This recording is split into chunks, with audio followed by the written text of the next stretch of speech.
ஓம் ஸ்ரீ தாரா நேயர்களுக்கு வணக்கம்.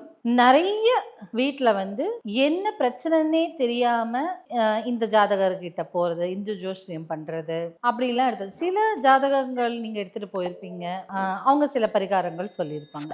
ஆனா வீட்டுல ரொம்ப நாள் திருமணம் ஆகாம இருக்கும் நபர்களும் சரிதான், இல்ல கல்யாணம் பண்ணி கொடுத்தீங்க பெண்களுக்கு உங்க குழந்தைக்கு, ஆனா போகும் இடத்துல சந்தோஷம் இல்லாம திரும்பி வந்துட்டாங்க, இல்ல பெண் குழந்தை வீட்டில் பிறந்து இறந்திருக்கலாம், மகனுக்கு திருமணம் ஆகாம நிறைய தள்ளி போயிட்டே இருக்கலாம். உடனே என்ன சொல்லுவாங்க, நீங்க இந்த கோயிலுக்கு போங்க, அந்த கோயிலுக்கு போங்க அப்படின்னு சொல்லுவாங்க. எல்லாமே ஓகே தான்.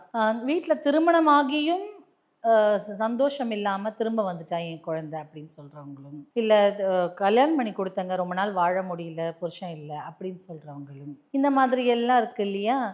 பெண்கள் வீட்டில் நிம்மதி இல்லாமல் இருக்கும்போதோ, இல்லை பெண்களுக்கு திருமண தடை இல்லாமல் இருக்கும்போதோ, அந்த வீட்டில் திருமணம்னு ஒரு சுப நிகழ்ச்சி நடக்காமல் இருக்கும்போது நீங்கள் தெரிஞ்சுக்கலாம் அந்த வீட்டில் ஒரு பெண் சாபம் இருக்குன்னு. பல சாபங்கள் உள்ளது, மொத்தம் 13 சாபங்கள் சொல்கிறாங்க. அந்த மாதிரியான அதில் ஒரு வகையான சாபம் பெண் சாபம். இந்த பெண் சாபம் ஒரு குடும்பத்தில் எப்படி ஏற்படுது அப்படின்னு பார்த்தீங்கன்னா நிறைய ரீசன்ஸ் இருக்கு. அதில் சில இன்னைக்கு சொல்லலாம். ஒன்று முன்னோர்களில் நம்ம அப்பா சைட்லையோ இல்லை ஈவன் அம்மா சைட்லையோ ஏதோ வாழ வந்த பெண்ணை டார்ச்சர் பண்ணுறது. அதாவது தேவையில்லாமல் கூட பிறந்தவங்க எல்லாம் இந்த நாத்தனார்கள் மாமியார்கள் எல்லாம் டார்ச்சர், இல்லை கணவனே நடத்தையில் சரியில்லாமல் கணவனே அந்த பெண்ணை துன்புறுத்தும் வகையாகவோ இல்ல தப்பா யூஸ் பண்ணி இருக்கும் வகையாகவோ அந்த பெண் மன உளைச்சலோடு ஒரு குடும்பத்துல இருக்கும் இல்லையா. மனம் அவ்வளோ கஷ்டப்பட்டு வாழ்ந்திருப்பாங்க. அந்த பெண் உடலாலும் இப்போ மனதுக்குள்ள ஒரு கஷ்டம் வந்தாலே உடலுக்கு உபாதைகள் வந்துடும். அந்த மாதிரி உடலாலும் மனதாலும் கஷ்டப்பட்டு வந்த வீட்டுக்கு வந்த பெண்ணை சரியா வாழ விடாம சில இடத்துல பெண்கள் மருமகள் அந்த வீட்டுக்கு வாழ வந்த பெண்கள் இவங்க பண்ற டார்ச்சர் தாங்க முடியாம தற்கொலை செய்து கொள்ளும் போதோ அப்படிலாம் இருக்கும்போது அந்த வீட்டுக்கு அந்த குடும்பத்திற்கு பெண் சாபம்னு ஒன்று வரும். இன்னொன்று, பெண் குழந்தை ஏதாவது பிறந்து இருந்தால் அந்த பெண் குழந்தைக்கு சரியான கன்னி தெய்வ வழிபாடு செய்யாமல் இருந்தாலும் இந்த பெண் சாபம் வரும். அதே மாதிரி சில வீட்டில எல்லாம் வைஃபை ஒரு ஏளனமா பார்க்கறது. அவளுக்கு என்ன தெரியும், வீட்டில் அவளுக்கு என்ன தெரியும் அப்படின்னு ஒரு ஏளனமா பார்க்கக்கூடிய எண்ணம் அதெல்லாம் இருந்த அவங்க ரொம்ப மனசு கஷ்டப்பட்டு கூனி குறுகி அந்த வாழ்க்கையே ஏன்னு வெறுத்து, ஏண்டாப்பா நமக்கு இந்த ஒரு வாழ்க்கை அப்படிலாம் சொல்லி அந்த மனசுக்கு உளைச்சல்ல கஷ்டப்படுறாங்கல்ல, அப்பவும் இருக்கும். இல்ல துர்மரணம் ஏதாவது ஏற்பட்டு இருந்தால் அந்த குடும்பத்துல பெண்கள் வயசுக்கு வந்த பெண்ணோ இல்ல திருமண அகவையில இருக்கும் பெண்ணுக்கோ அந்த மாதிரி நடந்து இருந்தால் அப்போ என்ன ஆகும்னா பெரும் அளவில் அந்த வீட்டில் ஒரு பெண் சாபம் வரும். என்ன அதாவது நடந்து இருந்தால் அந்த பெண்ணுக்கு கன்னி தெய்வ வழிபாடு பண்ணணும். அது பண்ணாம இருந்தால் பெண் சாபம் வரும். ஏன்னா அதனுடைய ஆசைகள் கனவுகள் எல்லாம் அப்படியே நினைச்சு கூட பார்க்க முடியாம டப்புன்னு போயிருக்கும். அப்போ அந்த ஏக்கம் இருக்கும் இல்லையா, அதுவும் ஒரு ஆத்மா தானே. ஸோ அதனால அதற்கு ஒரு கன்னி தெய்வ வழிபாடு. நான் ஒன்று நினைக்கிறேன், எனக்கு நீ தெய்வமாக இருந்து காப்பாற்று அப்படின்னு சொல்லும்போது அப்போ அந்த வீட்டில் என்ன ஆகும்னா இந்த மாதிரி பெண் சாபம் இருக்கும் வீட்டில் என்ன ஆகும் அப்படின்னா ஆண்மகனுக்கோ இல்லை அந்த வீட்டில் பிறக்கும் பெண்ணுக்கோ திருமண வாழ்க்கை நல்லா இருக்காது. இல்லை திருமணமே ஆகாமல் வயசு கடந்து போயிருப்பாங்க. இல்லை டக்குன்னு ஒரு மரணம் ஏற்படும் அந்த வீட்டில் இருக்கிறவங்களுக்கு. இந்த மாதிரி எல்லாம் மனதில் நிம்மதி இருக்காது. பணம் இருக்கும், அழகு இருக்கும், படிப்பு இருக்கும், நல்ல வேலை இருக்கும், ஆனால் கல்யாணம் இருக்காது. கல்யாணம் இருந்தால் குழந்தை இருக்காது. இப்படி எல்லாம் இருக்கும்போது பெண் சாபத்திற்கு உள்பட்டவங்க, அதாவது பல வகைகள் இருக்கு. நம்ம இதுல கொஞ்சம் இன்னைக்கு பார்க்குறோம். ஸோ அப்போ அதற்கு என்ன பண்ணலாம் அப்படின்னா முதல்ல என்ன நடந்திருக்கு ஃபேமிலின்னு பார்க்கணும்.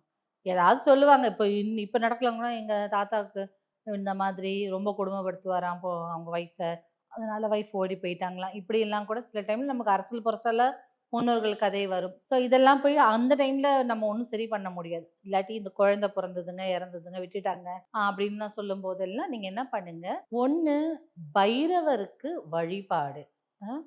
அஷ்டமியில தேய்பிறை அஷ்டமியில பைரவர் வழிபாடு பண்ணலாம். 2வது, எந்த பெண் இப்போ வீட்டில் ஒரு பெண் குழந்தை இருந்தது அது போச்சு அப்படின்னு சொல்லும்போது நீங்கள் கன்னி தெய்வ வழிபாடுன்னு வீட்டில் எடுத்துக்கணும். ஒரு ஒரு ஃபேமிலிக்கும் ஒரு ஒரு விதமாக இருக்கும்.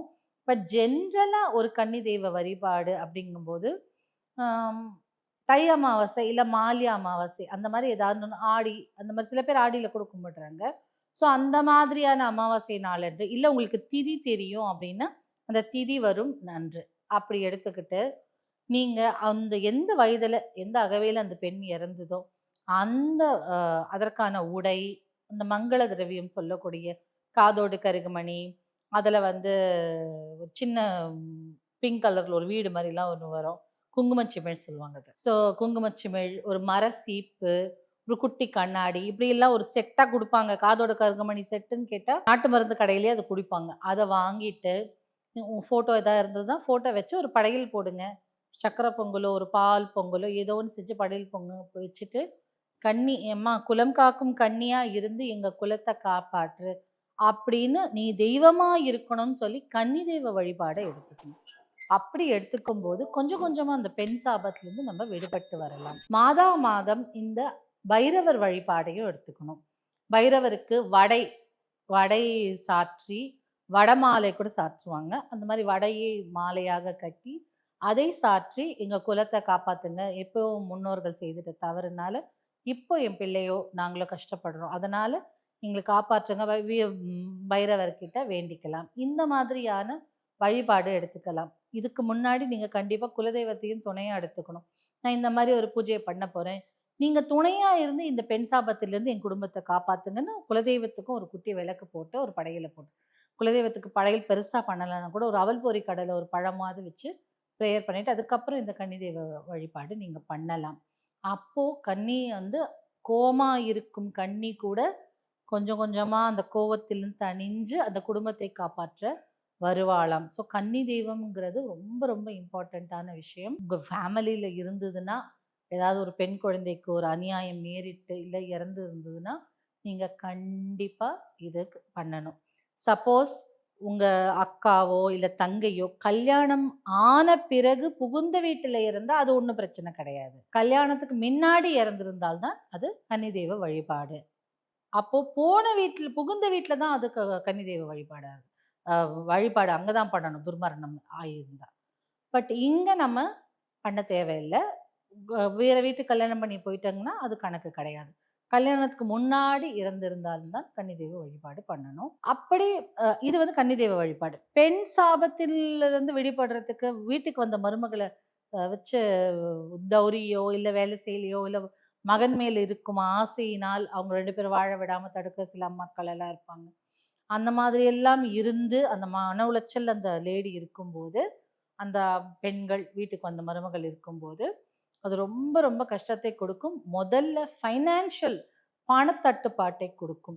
எந்த வீட்டில் ஒரு பெண்ணை மதித்து அந்த பெண்ணுக்கு ஒரு கொலுசோ இல்லை ஆபரணங்களோ இல்லை அவங்க பூசிக்கிறதுக்கான பவுடரோ இந்த மாதிரி எல்லாம் உடையோ வாங்கி கொடுக்குறாங்க, எந்த கணவன் அன்பாக வாங்கி கொடுக்குறானோ அந்த வீட்டில் அந்த கணவனுக்கு மேல்மேலும் சுக்கிரன் வந்து ரொம்ப ஆக்டிவேட்டடாக இருப்பாங்க, ஃபைனான்ஷியலி க்ரோ ஆவாங்களோ, பண விருத்தி ஆகிட்டே இருக்குமா. எந்த வீட்டில் பெண்களுக்கு வந்து இழிவாக நடத்துகிறாங்களோ அவங்களுக்கு வந்து அந்த வீட்டில் வந்து அந்த ஆண்மகனுக்கு வளர்ச்சியை அடைய முடியாது. அப்படியே அடைந்தாலும் கீழே விழுந்தாங்கன்னா எழுந்துக்கவே முடியாது. அப்படிப்பட்ட ஒரு நிலைமை இருக்கும்.